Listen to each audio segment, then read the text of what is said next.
ओम नमः शिवाय। आज की वेकिंग में आप सबका स्वागत करती हूँ। आज हम बात करेंगे द्रौपदी के अक्षय पात्र की। महाभारत की कथा के अनुसार द्रौपदी ने भगवान सूर्यदेव को प्रसन्न करके अक्षय पात्र की प्राप्ति की।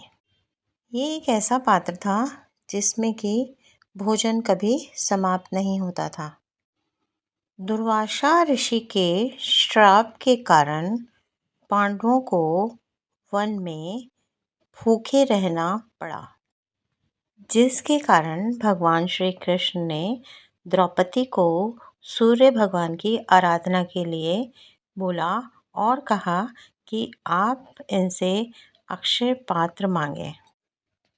इस सुझाव को सुनकर द्रौपदी ने भगवान सूर्य की आराधना की। वैसे तो वो सूर्य भगवान की आराधना हमेशा ही करती थी, परंतु उन्होंने भगवान श्री कृष्ण के आग्रह पर भगवान सूर्यदेव को प्रसन्न किया और उनसे अक्षय पात्र लिया।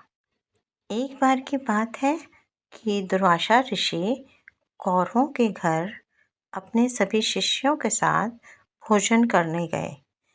वहाँ भोजन के उपरांत कौरवों ने दुर्वासा ऋषि को सुझाव दिया कि मेरे भाई पांडव भी अधिक प्रसन्न होंगे यदि आप उनके घर पर भी भोजन करेंगे।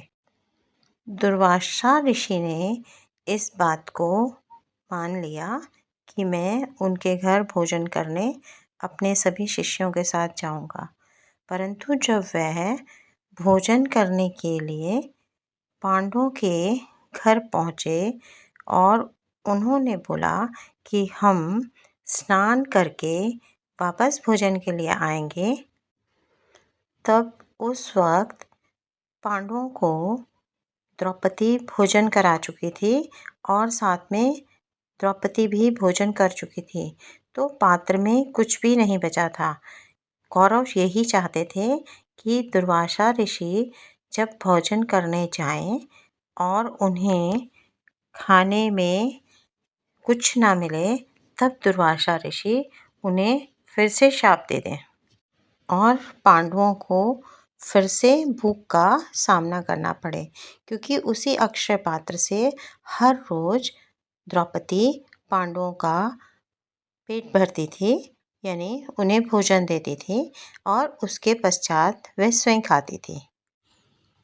जब दुर्वासा ऋषि अपने शिष्यों के साथ स्नान आदि कर रहे थे, ठीक उसी वक्त भगवान श्री कृष्ण पांडवों के पास आए और द्रौपदी से बोले, हे कृष्ण, आज मुझे बहुत भूख लगी है, तुम्हारे पास क्या है? तब उन्होंने कृष्ण भगवान को खाली पात्र दिखाकर बोला कि आज तो भोजन में खाने के लिए कुछ भी नहीं है। तब उस वक्त एक दाना चावल का, जो कि पात्र में पड़ा रह गया था, वो भगवान श्री कृष्ण ने अपने मुख में डाला। उस एक दाने से जो है सभी ऋषियों का पेट तृप्त हो गया और दुर्वासा ऋषि बिना भोजन करे ही स्नान करके अपने वन को प्रस्थान कर गए और इस प्रकार द्रौपदी और पांडवों का परिवार दोबारा शाप से बच गया। भगवान श्री कृष्ण के सहयोग से, क्योंकि भगवान श्री कृष्ण द्रौपदी और उनके परिवार की रक्षा करते थे, तो उन्होंने इस प्रकार उस परिवार को बचाया और द्रौपदी को